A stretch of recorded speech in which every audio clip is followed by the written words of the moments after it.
আজ কবুতর কম কেন ভাই? বেশি দিলাম না, মেলা কবুতর বেশি দিছেন। এটা কি কবুতর? জাগদোবা ঝুটে দুইটা ফুলো রাবার বাচ্চা নাকি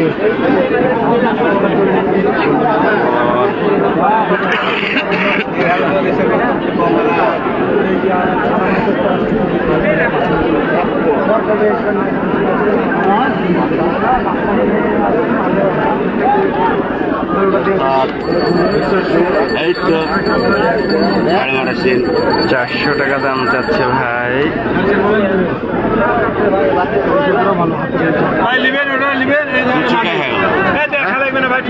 চোখে হয়ে গেল, এরপরে ডাবো, এরপরে আবার মতি বিকাশে দিয়ে দিচ্ছি টাকা, সমস্যা নাই 500 টাকা 500 না 450 সাড়ে 4 কি না করবো আমি